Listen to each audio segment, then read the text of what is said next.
আমি তো ভালোবাসি তোকে। লেখিকা হলেন সালমা চৌধুরী, কণ্ঠে আমি সাজিদা। আজকের দ্বিতীয় পর্ব। এত বছর পর নিজের রুমটা আশ্চর্য নয়নে দেখছে আবির। সেই পরিচিতি ঘ্রাণ, যেখানে সে নিজের জীবনের 12টা বছর কাটিয়েছিল। যে এই রুমটা ছিল তার একান্তই ব্যক্তিগত, আজও তাই আছে। একটা জিনিসও এদিক থেকে সেই দিক হয়নি, হতে দেয়নি আবিরের মা মালিহা খান। এমনকি রুমে বছরের পর বছর তালা দিয়ে রেখেছেন তিনি।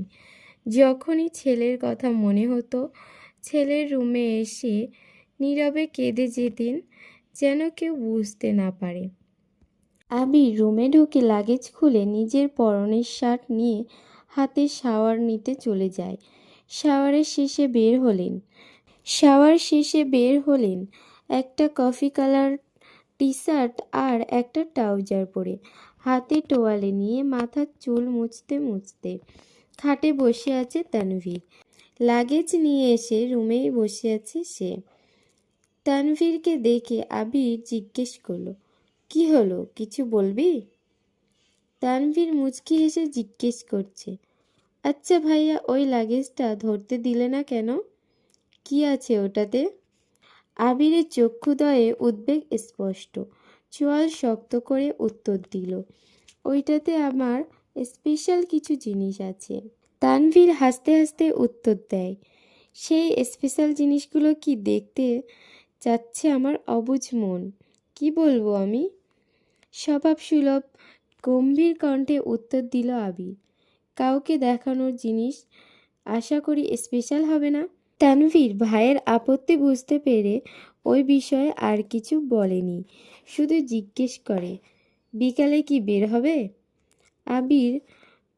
আবির উপর নিচ মাথা নেড়ে হ্যাঁ সূচক সম্মতি জানায়। তানভীর কথা না বাড়িয়ে চুপচাপ বিদায় নেয় রুম থেকে। আবির খাটের এক কোণায় বসে মোবাইল হাতে নিয়ে গুরুত্বপূর্ণ কিছু চেক করতে ব্যস্ত হয়ে পড়ে। মেঘ নিজের রুমে ঢুকে শপিং ব্যাগ খুলে 3টে ড্রেস বের করলো। 3টা ড্রেসই অসম্ভব সুন্দর, 2টা গাউন আর একটা গর্জিয়াস কাজের 3 পিস। ল্যাপটপটাও খুলে দেখে তার প্রয়োজনীয় সকলই ব্রাউজার অলরেডি ল্যাপটপে সেট করা আছে। মেঘের দৃষ্টি যায় র্যাপিং পেপারে মোড়ানো বক্সের দিকে। র্যাপিং পেপার খুলতেই চোখে পড়ে 3টে উপন্যাসের বই, যেইগুলোর উপরে ছোট্ট একটা চিরকুটে লেখা, অ্যাডমিশনের পরে পড়বি। তার সাথে একটা ছোট্ট বক্স, যেখানে একটা বক্স রঙিন পাথর। মেঘ এই পাথরগুলো ছোটবেলায় খুব পছন্দ ছিল। তার সাথে একটা আইফোন 30 প্রো ম্যাক্স মোবাইলের বক্স। ফোন দেখে মেঘের চক্ষু চড়ক গাছ। অনেক দিন যাবৎ মনের কোণে সুপ্ত ইচ্ছে ছিল একটা আইফোন কেনার, কিন্তু কাউকে বলার মতো সাহস হয়নি তার। এগুলো দেখে খুশিতে গদগদ হয়ে পড়েছে মেঘ। ইন্টার সেকেন্ড ইয়ারে পড়াকালীন মেঘ যখন কলেজ, প্রাইভেট কোচিং সব মিলিয়ে ব্যস্ততায় দিন কাটাচ্ছিল, তখন তানভীর তার পুরানো একটা ফোন দিয়েছিল মেঘকে। সিমটাও ছিল তানভীরের। বাসার মানুষের বাইরে শুধু 3-4জন বান্ধবীর নাম্বার ছিল সেই ফোনে। এমনকি স্যারদেরও কাউকে নাম্বার দিতে নিষেধ করেছিল কড়া ভাষায়। তানভীর বারবারই বোনের ব্যাপারে খুব সিরিয়াস। ভাইরা বোনকে শাসন করে ঠিক আছে, কিন্তু তানভীর মেঘকে একটু বেশিই শাসন করে রেখেছে এত বছর। এইচএসসি পরীক্ষা চলাকালীন সময়ে তানভীরকে খুব সাহস করে বলেছিল, ভাইয়া, পরীক্ষা শেষ করে আমায় একটা নতুন ফোন কিনে দিবা? অগ্নিদৃষ্টিতে তাকিয়ে তানভীর যেন মস্ত বড় অন্যায় করে ফেলেছে। তারপর মেঘ নতুন ফোনের আশা পুরোপুরি ছেড়ে দিয়েছিল। আজ সে না চাইতেই আইফোন পেয়ে গেছে, ল্যাপটপ পেয়ে গেছে। এ যেন মেঘ না চাইতেই জল। আনমনে ভাবতে ভাবতে মনে হয় তানভীর ভাইয়া বলেছে ফোন আনতে আর ল্যাপটপ আনতে, না হলে উনি কিভাবে জানবে আমার ফোন নেই। এদিকে 1 ঘন্টা যাবৎ ফোনে মনোযোগ দিয়ে কি যেন কাজ করছে আবির। হঠাৎ আদি দৌড়ে এসে দাঁড়ায় দরজায়। আদি বলল, ভাইয়া তোমায় খেতে ডাকছে। আবির বলল, যা আসছি।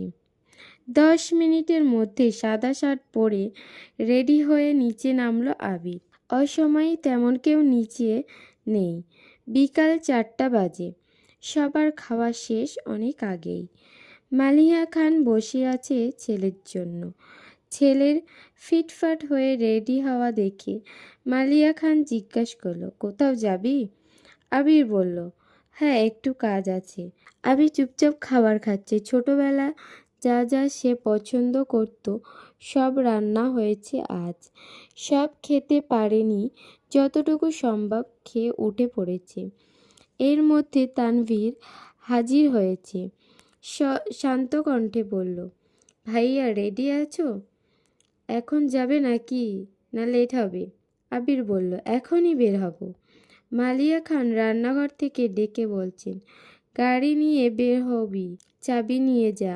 গাড়ি লাগবে না আম্মু। দুই ভাই বের হয়ে গেল। যৌথ পরিবারগুলোর সবচেয়ে আনন্দময় সময় হলো সন্ধ্যাবেলা।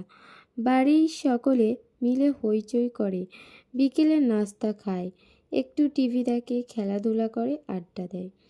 সমস্যা শুধু বড় ভাই তানভীর সবসময় মেঘকে চোখে চোখে রাখে।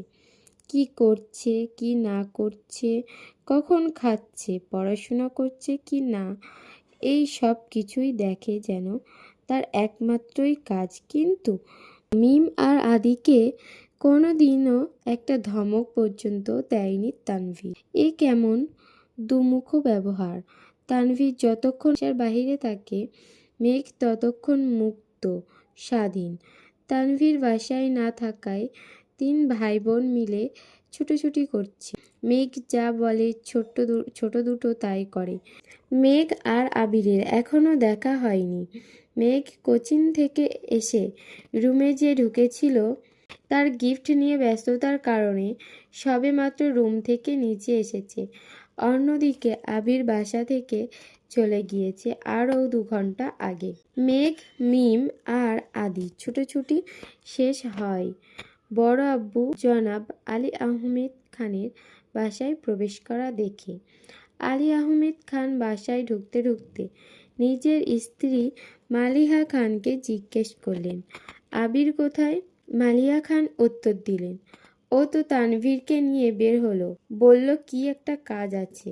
আলী আহমেদ খান সোফায় বসতে বসতে মেঘের দিকে তাকিয়ে প্রশ্ন করল, পড়াশোনায় কী অবস্থা আম্মু? মেঘ শান্ত স্বরে উত্তর দিল, আলহামদুলিল্লাহ ভালো বড় আব্বু। তবে তবে কি? প্রশ্ন করল আলী আহমেদ খান। আমার ফিজিক্স আর ম্যাথে একটু সমস্যা, কোচিংয়ের সাথে কুলাতে পারছি না, প্রাইভেটগুলোতেও অনেকটা এগিয়ে আছে। আলী আহমেদ খান বললেন, ঠিক আছে, তোমার জন্য প্রাইভেট টিউটর নিয়ে আসব কাল বা পরশুর মধ্যেই, ম্যানেজ করতেছি। কিন্তু চিন্তা করো না, মন দিয়ে পড়াশোনা করো আম্মু। তোমার ভাই তানভীর তো আমার কোনো কথা শুনি না, আর না শুনেও তোমার আব্বু কোথা থেকে মাথায় ভূত চেপেছে রাজনীতি করবে, পড়াশোনায় গুরুত্ব না দিয়ে রাজনীতিতে গুরুত্ব দিচ্ছে। তুমি পড়াশোনা করো ভালো করে, মেডিকেল অথবা ঢাকা বিশ্ববিদ্যালয়ে যেন চান্সটা হয়ে যায়। জি বড় আব্বু, চেষ্টা করব। খেয়েছো কিছু তোমরা? আলী আহমেদ খান জিজ্ঞেস করলেন। এবার উত্তরটা মিম দিল, হ্যাঁ বড় আব্বু, খেয়েছি আমরা। ঠিক আছে, এখন রুমে যাও, গিয়ে পড়তে বসো। 3 ভাই বোন কোনো কথা না বলে 3 দিকে যে যার রুমে চলে যায়। রাত 9টায় বাড়িতে ঢুকলো আবির আর তানভীর। খাবার টেবিলে খেতে বসেছেন 3 ভাই আর আদি। মিম, মেঘ কেউ নেই। রান্নাঘরে 3 জা খাবার রেডি করছে। বিকালে আদি সাদা শার্ট পরে বেরিয়েছিল। সাদা শার্টের 2-3 জায়গায় একটু একটু রক্ত লেগে আছে। আর আবিরের হাতে 3টা ওয়ান টাইম ব্যান্ডেজ লাগানো। নজরে পড়ে ইকবাল খানের। "কি রে আবির, তোর হাতে কি হয়েছে? শার্টেই বা দাগ কিসের?"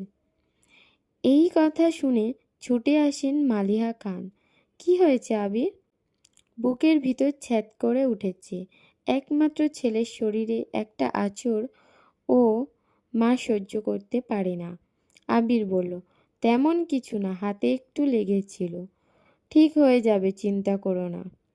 আর কথা না বাড়িয়ে সিঁড়ির কাছে চলে যায় আবির। আলী আহমেদ খান ছেলের দিকে তাকিয়ে প্রশ্ন করেন, "খাবে না?" "না আব্বু, বিকালে খেয়েছি, খিদে নেই।" এই বলে রুমের দিকে চলে যায় আবির। আবিরের কণ্ঠ শুনে মেঘ রুম থেকে বের হয় তাড়াতাড়ি। এতগুলো গিফট দিল, অবশ্যই ধন্যবাদ জানানো উচিত। 4 বছরে ভাইয়ের মুখটাও 7 বছরে ভাইয়ের মুখটাও দেখেনি সে। কিন্তু মেঘ রুম থেকে বের হতে না হতে আবির রুমে ঢুকে পড়েছে। মেঘের চোখ মুখে নীরবতা। নিচে গিয়ে সবার সাথে খেতে বসে। তানভীরও খেতে বসেছে, হাত মুখ ধুয়ে। ইকবাল খান তানভীরের উদ্দেশ্যে বলে, "তুই তো ছিলি আবিরের সাথে, কি হয়েছে বল?" তানভীর বলল, "চাচ্চু, আমি তো ভাইয়ার সাথে বের হয়েছিলাম, কিন্তু পরে আমি পার্টি অফিসে চলে গিয়েছিলাম, তাই সঠিক জানি না।" মেঘ যেন কিছুই বুঝতে পারছে না। বাড়িতে এসেছে 7-8 ঘন্টা হয়ে গেছে মানুষটা, অথচ সে এখনও দেখতে পায়নি তাকে। তার মধ্যে আবার অঘটনও ঘটিয়ে ফেলেছে। সে শুধু চাচু আর ভাইয়ার মুখের দিকে তাকাচ্ছে বারবার। আলী আহমেদ খান গম্ভীর স্বরে তানভীরকে বললেন, "সে তো তোমার ভাই, কম বন্ধু বেশি। তাকে বলে দিও কোনো প্রকার মারপিট আর রাজনীতিতে যেন না যায়। আর এটাও বলো তাকে, তার বয়সটা কিন্তু আমি পার করে এসেছি। তাকে দেশে এনেছি মারপিট করার জন্য না, আমাদের ব্যবসার হাল ধরার জন্য।" তানভীর বলল, "আসলে বড় আব্বু, সামান্য হাত কেটে গেছে ভাইয়ার।" আলী আহমেদ খান বলল, "থাক, আমায় কিছু বোঝাতে হবে না। কোনটা মারপিটের কাঁটা আর কোনটা কেটে যাওয়া আমি তা বুঝি। তুমি তো নিজের রাস্তা বেছেই নিয়েছ, অন্তত তাকে বুঝিও এসবে যেন না জড়ায়।" তানভীর বলল, "জি বড় আব্বু।" মেঘ আচমকা প্রশ্ন করে বসে, "কি হয়েছে?" তানভীর মেঘের দিকে চোখ রাঙিয়ে তাকিয়ে বলে, "তুই চুপচাপ খা।"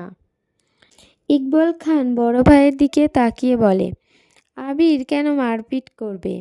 এত বছর বাহিরে ছিল ছেলেটা, এখানে ওর কে এমন শত্রু আছে?"